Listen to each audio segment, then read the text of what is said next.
మెదక్ జిల్లా నిజాంపేట మండలం కేంద్రంలోని జిల్లా పరిషత్ ఉన్నత పాఠశాలలో సోమవారం నారీ శక్తి ఫిట్నెస్ రన్నింగ్ పోటీలను పాఠశాల ఆవరణలో 6వ తరగతి నుంచి 9వ తరగతి విద్యార్థినులకు రన్నింగ్ పోటీలను నిర్వహించారు. ఈ రన్నింగ్ పోటీలో గెలుపొందిన విద్యార్థులకు ప్రథమ, ద్వితీయ, తృతీయ బహుమతులతో పాటు పోటీలో పాల్గొన్న విద్యార్థులకు కూడా బహుమతులు అందజేశారు. ఈ సందర్భంగా సిడిపిఓ స్వరూప మాట్లాడుతూ మహిళా దినోత్సవాన్ని పురస్కరించుకుని మహిళలు అన్ని రంగాలు అభివృద్ధి చెందాలనే ఉద్దేశంతో నారీ శక్తి ఫిట్నెస్ రన్నింగ్ పోటీలు నిర్వహిస్తున్నామని తెలిపారు. ఈ కార్యక్రమంలో మండల ఎంపీపీ సిద్ధరాములు, ఐసిడిఎస్ లక్ష్మి, మాజీ ఉప సర్పంచ్ బాబు, మాజీ సొసైటీ చైర్మన్ కృష్ణారెడ్డి, పాఠశాల ఉపాధ్యాయ సిబ్బంది తదితరులు పాల్గొన్నారు.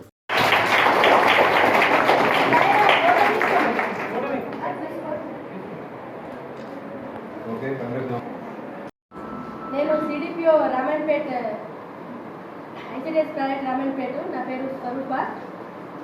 ఈరోజు కార్యక్రమానికి మనకు